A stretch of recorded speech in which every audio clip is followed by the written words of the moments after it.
Welcome back to Midday Kentucky, everyone. Well, it's that time of the year for all of us to be ready, guess what, for the flu. Now, the flu is a contagious respiratory illness caused by influenza virus that can cause infection in the nose and throat. Well, between 5 and 25% of the US population contracts the virus each year. Dr. Stich is in the building. How are you, my friend, from Access Med? We had you on for Men's Health Month. We invited you back. How are you? Doing great. Thanks for having me back. Okay, well, I needed you back because I think I'm getting the flu. And I wanted to understand what it is with this cold weather and it's snapping the flu on everyone. Talk to me about what the flu actually is. So the flu is a respiratory virus. It's spread by little teeny tiny droplets that we cough up or leave on surfaces of things, and we tend to pick it up from one another. And it's an interesting point. You mentioned the cold, right? Yeah. So there has actually been some studies that show people are a little bit more susceptible during the cold, but it has a whole lot more to do with being in close quarters, being inside and being exposed to folks. So we pass it around a lot more, making it Nothing more really to do with the cold.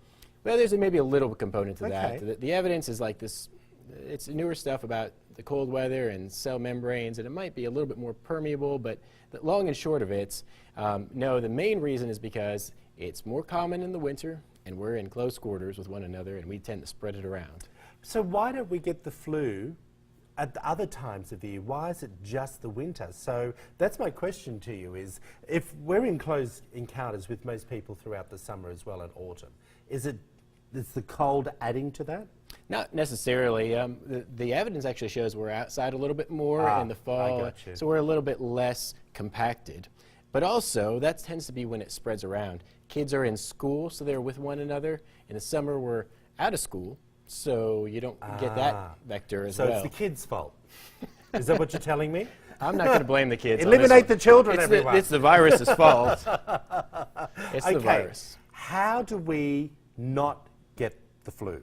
So the best things that you can do are good old-fashioned hygiene, washing your hands frequently, getting a good night's rest every night, making sure that you're in good physical shape, and then avoiding folks who are sick.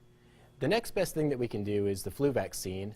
Unfortunately, this year the flu vaccine hasn't been spot on for this particular strain. Why is that? What do you know about it? Well, there's a theory that it mutated from when it was originally created. So what happens is every year the CDC does a lot of pretty intensive investigation as far as which strain of the flu is going to be the most prevalent and most infectious. So we base the vaccine on that, and it's usually fairly accurate. Like last year was a pretty good batch of vaccine, and it prevented about 50 to 60%. This one, at least for this particular flu, it's about 10% effective, so not as good. Now, keep in mind, last year we saw multiple strains of the flu. And this year we're only talking about the first one. There's no telling what's going to happen with the next couple. So we still recommend getting that vaccine.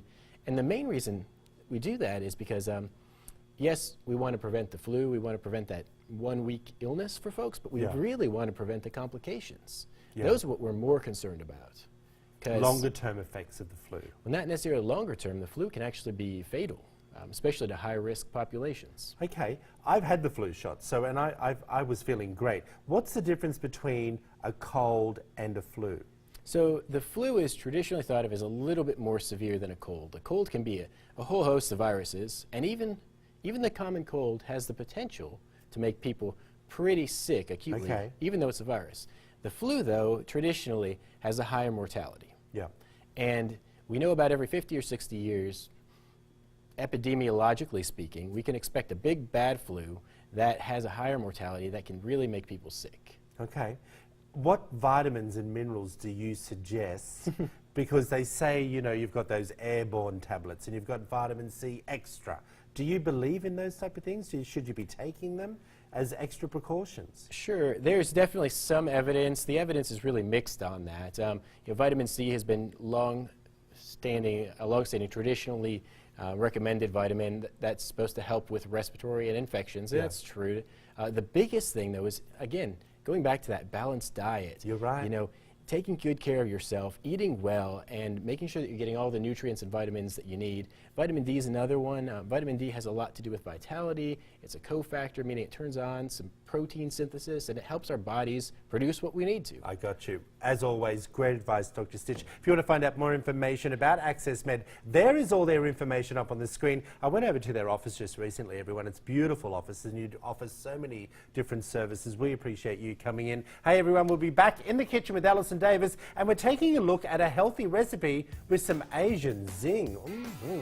You're watching Midday Kentucky, everyone. Stick right here.